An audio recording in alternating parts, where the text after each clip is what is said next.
Production and distribution of City Club forums on IdeaStream are made possible by the generous support of PNC and the Raskin Family Fund, with additional funding from Cleveland State University, Robert Conrad, and the Payne Fund.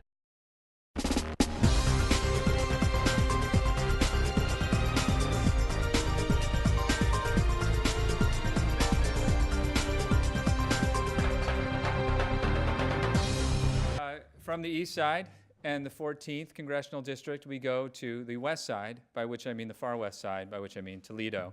The 9th Congressional District, as many of you know, is truly the North Coast District in many ways. It stretches along the coast and includes more of Lake Erie, perhaps, or perhaps has more water to land, a higher water to land ratio than any other district on the planet. Don Larson seeks to unseat Marcy Kaptur in that district. Don is a small business owner in the software industry. Please give him a round of applause. Don, you have 20 minutes.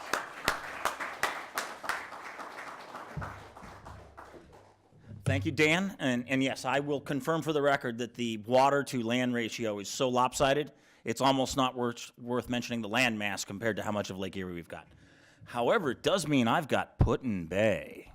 All right, so there are some upsides to that. Greetings, ladies and gentlemen. My name is Donald Larson, and I am running for the 9th Congressional District. At the risk of getting myself evicted and censured by the Republican Party, I'm going to start out by saying I completely support the previous speaker's attempts to sue Nancy Pelosi. Any donations that I could make to help bring her to justice, I completely support. All right, so as I mentioned, Donald Larson, small business owner. Lived in the 9th Congressional District now for about 16, 17 years, if you want to count the way things happened with redistricting. I used to have Dennis Kucinich as my congressman. Now I have Marcy Kaptur. And those of you who've known me for the last 10 or 15 years knows one of my favorite phrases is straight out of 1776, no taxation without representation. There's absolutely no way I can go see my congressman or congresswoman and have any kind of a rational conversation about the economy, defense policy, securing the border, education, healthcare. I might as well go speak to a brick wall. So it's time to stop complaining and get in the race. Let me give you a little more background on me. Just turned 49 in August. I have 4 daughters. The oldest one is 21 years old. She just got promoted. She's an E4 in the Ohio National Guard, junior down at Ohio State. Yes, thank you, but let me roll through. I'm going to run out of time, Michael. She's majoring in molecular genetics, and she promises that she will cure Alzheimer's. Big goals, kid. Nicely done. Her immediate younger sister is 19 years old, and she just got promoted to Lance Corporal in the United States Marine Corps. She is serving right now at Marine Corps Air Station Miramar out in San Diego, California. And for those of you in the room, that used to be Naval Air Station Miramar, as in, yes, Top Gun. And when I had my naval career, it seems like forever ago, I did get to spend a week of training out there, and yes, it was as good as the movie made it look like. Daughter number 3 is 17 years old. She's a junior at Lakewood High School, and she's at home right now. I said, will you come down and hear the speech tonight? And she was like, Dad, after 2 years of listening to these speeches, I just can't take it anymore. Besides, I have homework. So I was hard to argue with that one, so she's at home. Daughter number 4 is 15 years old, and Christine is currently enrolled at St. Ignatius. Come on, someone, do it. I see the head shaking. You're not aware that the best high school on the planet is San Ignacio on the northeast side of Lima, Peru. She's on a Rotary foreign exchange tour for her sophomore year of high school. Yes, she goes to St. Ignatius, and I told her she has to bring back every piece of paraphernalia that she can get out of that school with that name on there. She'll be the only woman in Cleveland able to say, I went to St. Ignatius, let me in that alumni network, because that is powerful, that is connections. So that's a little bit on me. For detailed policy pieces, I recommend everyone go out to my website at friendsofdonaldlarson.com. I think I have a 15 or 16 page platform there. You can download it and let it get to you ad nauseum. I am expanding that at the end of this week, though. I've got a specific technology plan that I'm being crafted with myself and Michael D'Aloia and a team of others. He was the tech czar of the city of Cleveland. We'll be rolling that out shortly about very specifically how we move the 9th District into the 21st century. So what are the issues that I'm hearing out on the campaign trail? Well, there are 3 huge ones. The first one, and it's hit by Michael, questions from the floor today, it's the economy. And also at the risk of getting myself censured and kicked out of the Republican Party, I hope that Chairman Frost has left the room. Okay, good. Kill the mic and the camera right now so he can't see this. I'm going to agree with Senator Bernie Sanders from Vermont. We have a national unemployment crisis. Unemployment is not 5%. Senator Sanders says it's not 10%. Senator Sanders says it's not 15%. It may be north of 20%. And again, this will probably be the only time in recorded history you'll hear me agreeing with something from Bernie Sanders. Maybe even if it's raining outside, I'll disagree with them just for the point. But yes, we do not have 5% unemployment. It is far, far north of that. I don't care whether it's the U2 number, the U4 number, the U6 number, or the workforce utilization rate out of the Department of Labor. Remember that famous line that liars, figures lie, and damn liars are statisticians. We can put it together any way you want to see them, but all you have to do is go through any of our congressional districts that aren't in the top 1%. Look at the boarded up strip malls. Look at the steel mills with no smoke coming out of them. Look at the one in Lorain County on the east side of my district that's been shut since the middle of spring. When that tax base went down, half the firefighters in the county got laid off. They're now back thanks to a federal grant. So we borrowed money from the Chinese to get firefighters working in Lorain. In the short term, that's probably the right call. In the long term, that's a path road to national bankruptcy. All right, let me go back to Senator Sanders and now start disagreeing with him. He says that the economy is rigged, that the millionaires and the billionaires are doing better. Well, yes, millionaires and billionaires. If you have a choice between being a billionaire, son or daughter of the president, a wealthy figure in the country, you should take that choice. Because yes, life's not fair. The deck is not always dealt evenly. But is the economy rigged? My favorite example on this is the Keystone XL pipeline. For 7.5 years, government regulators making over $100,000 a year got to study the project. Some government bureaucrat paid off half of his 15-year mortgage, put a kid through college, put another one all the way through high school, paid for a wedding, and at the end got to take the very risky step of saying no. Ladies and gentlemen, if your child should come up to you and say, Dad, Mom, what should I do in the future? I can honestly say probably the best bet is you should groom yourself to be a federal regulator. There's no risk. They can't fire you. The unemployment benefits you don't have to worry about because you will always be employed and there's an awesome pension. Senator Sanders, the game's not rigged. The game is regulated. If I want to start a hedge fund tomorrow in this city, paying multi-million-dollar salaries, moving money across the globe, I will be celebrated and adored. If I want to open up a telecommunications company in this town tomorrow with backhoes, bulldozers, and fiber optic cable, and I want to start digging, I'm going to hire minimum wage, prevailing wage, and union jobs. They're going to say, stop.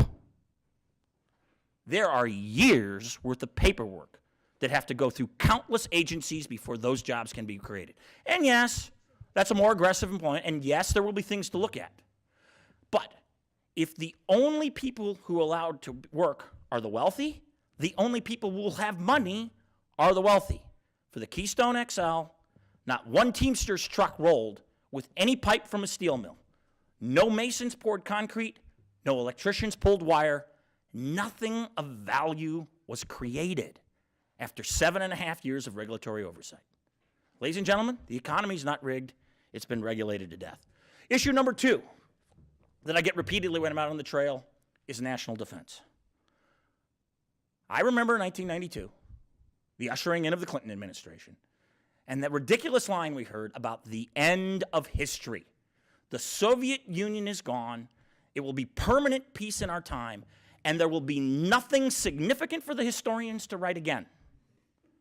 They were wrong. I did not predict what the change in history was going to be, but ladies and gentlemen, the threats are growing. Yes, the Islamic State is on the verge of losing Mosul. That's a good thing.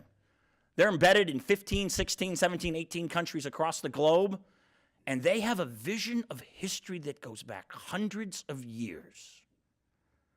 Short-term losses do not intimidate them. The Kremlin is run by Vladimir Putin, a former KGB agent. He was stationed in East Berlin during the Cold War, and he wants his apartment back. Doesn't really want to stay there, but he's very fond of it. And a summer home in the south of England would go very nice. Our enemies are growing. Our allies doubt us. Our resolve is faded. We do not need to rush into conflict. It's a bad thing. But if I can quote Theodore Roosevelt, we should speak loudly and carry a very big stick. The third issue that I hear about from, shall we say, the center of the district, according to Dan, the lake. Well, Lake Erie is not just central to Toledo. Ladies and gentlemen, every one of us drinks water every single day that came out of Lake Erie. It's a vital economic resource. On this side of the lake, I want to agree entirely with the comments on the Port Authority. I would love to see the St. Lawrence Seaway expanded and rebuilt so that we could build a liquid natural gas export plant on the north shore of Ohio and ship natural gas to Europe, undermining Vladimir Putin's attempts that he's the one heating German hospitals. He's the one keeping the homes alive in the Netherlands. And he's the one making the buses run in Denmark. That's good, well-paying jobs. The lake is vital for the economy. It's important for the tourist business along the central of the district. And when the lake blooms, Toledo suffers first. And literally water supplies are cut off. Part of that is due to misguided federal policy. It is phosphate loading in the lake, period. We can argue exactly what the source is, but when you pump nutrients into the lake and the sun shines, algae will grow. There's a reason why you buy Miracle-Gro and throw it on your roses at home. Put your roses out, water them all you want, but with no fertilizer, they're going to die. Pump fertilizer into the lake, we're going to lose it.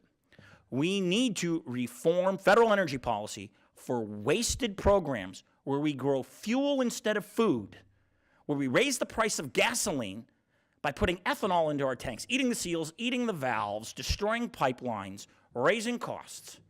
The American farmer is the most productive in the world.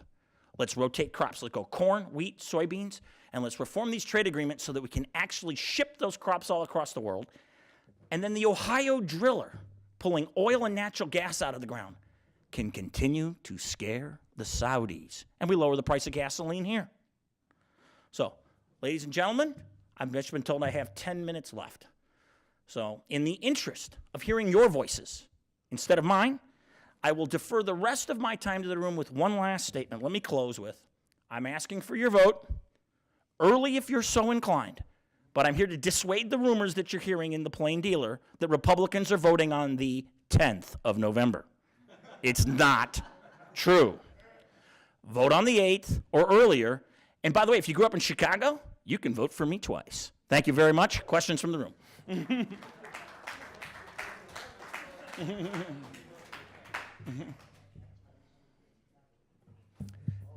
And I'm getting hand signals from my campaign manager. You huddled over the microphone for the entire piece, and you're going to look like Igor from Young Frankenstein when the film was. So there you go, Fatty. I pulled it up.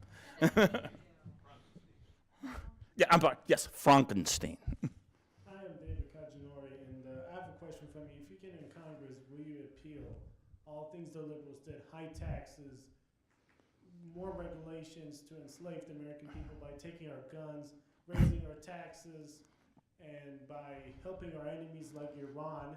I'm Persian myself, but I'm sick and tired. Our government is helping those Ayatollahs with more money, and they're slaughtering their own people, and our government doesn't say anything about the human rights. Okay, I've got to ask you to stop already. That's like 6 questions, and I could go the next hour trying to answer each one of those, and I'm positive that they're not going to let me do that here. So, when I get to Congress, I expect to do one thing differently than my opponent, and that's that I play well with others. During the RNC that happened here in the great city of Cleveland, ladies and gentlemen, the Indians are winning tonight. The Cavaliers are world champions, and God help us, the Browns will get 20 draft choices next year, and there will be a future. But during the RNC, I had a meeting with 15 Republican congressional challengers here. We had probably about another 45 or 50 on the phone. Are all of us going to win? No. Some of us are going to win. So when I get to Congress, I'm coming in with a team of people. My opponent's been in Congress 34 years. She's never chaired a committee because she's so far out on the left wing that Nancy Pelosi doesn't trust her to run a committee. So actually, maybe I need to take back that comment about saying Nancy, because maybe she is doing one good thing. With respect to the Second Amendment, for those of us in the room, I have to remind you of one weird historical fact. This might sound treasonous, but George Washington, Thomas Jefferson, and Alexander Hamilton were revolutionaries. They threw off the yoke of King George III with the guns they took out of their home. By the way, if they hadn't had them and they'd signed the Declaration of Independence, King George would have them drawn and quartered, and they would have been pulled apart by 4 horses. That is the history of the Second Amendment. And it's a fact that a lot of people in Washington really want to forget. I'm an adamant supporter of the Second Amendment. My daughter, who's in the National Guard's a small arms weapon repair specialist, and she assures me that the M60 is ideal for home offense. There's nothing like a belt-fed, fully automatic weapon. Crazy people, don't do that. Actually, the small handgun, small shotgun if you want to defend your home. And I don't know whose phone just rang, but I believe that's a $50 donation to the City Club's benevolent fund. Am I out of time, Dan, or can we take? I have 5 more minutes. Let's get a couple more questions from the floor. Hi there. Thank you for speaking. I'm going to ask the same question I asked Michael Wager. I think that the problem with our economy is that we lack consumer spending right now. If we could get consumer spending up, investment will follow. We do not have a shortage right now of investment capital. It's sitting on the sidelines because they're waiting for there to be stronger consumer demand. So in order to encourage more consumer demand, would you support at least a temporary 5% tax cut for ordinary people? I actually gave a short speech on this about middle of the summer. And I actually engaged in, again, please tell me, Chairman Frost is not here? Okay. In Republican, sacrilege. The most important thing is not cutting taxes today. And that's the difficult thing to say as the Republican. Believe me, I'm all for flattening the tax code, putting more money in your pocket. But if I put $10,000 in the pockets of every one of you in the room, given the current regulatory environment, who's going to invest in a coal mine? Who's going to put money in building a power plant? Who's going to put money into a steel mill? Which one of you is going to put your dollars into a new business that will generate the type of high-paying jobs? So my first priority has to be regulatory relief, because with all the money in the world, if you don't believe you can get a return on an investment, and the Chinese are begging you to come open something. I have a colleague who goes back and forth from Boston to China all the time, and he says, the United States is an undeveloping nation. Every time I fly back, they've built a skyscraper. They build a coal power plant every 5 days. They build a nuclear power plant every 34 days. You want to go over there and say, I've got products I want built. They say, sir, would you please get out of the way? The bulldozer's coming through behind you. The high voltage power lines are coming in here, and there's your HR set. We're going to have people here immediately. Employment is their priority above everything else. Please don't misinterpret that answer as being against tax reform. There's 7.5 million lines in the code. If I was king of the world, I would make the income tax unconstitutional. I would put in a consumption tax so that when Hillary Clinton and Donald Trump are out flying their airplanes, the tax bill for their fuel would be substantial, and everybody would be paying taxes. Flat, simple money in everyone's pockets. Because the mission of the IRS should be to gather revenue for the government's projects. We can argue whether they're warranted or not. It shouldn't be social engineering of the American citizen. So I'm all for what you said. I truly am. I just honestly believe that investment in the country is not being held back by dollars. It's by the perception that I can't make any money if I invest my dollars. So yes, I'm for what you said. First priority is making investments here profitable. One more question. Thank you. Thank you. I would love to ask you the redistricting question, but I figure a more important thing is ask you the culture war question. My parents moved to North Carolina 35 or so years ago, and they have the House Bill 2, which has resulted in the NCAA pulling all championship games from North Carolina and the NBA pulling their game. To me, as a quote-unquote despicable, I believe it is despicable that the liberals are telling us that the transgender people have rights. And you mentioned that you have teenage daughters. In other words, I'm going to put it to you bad as a Republican.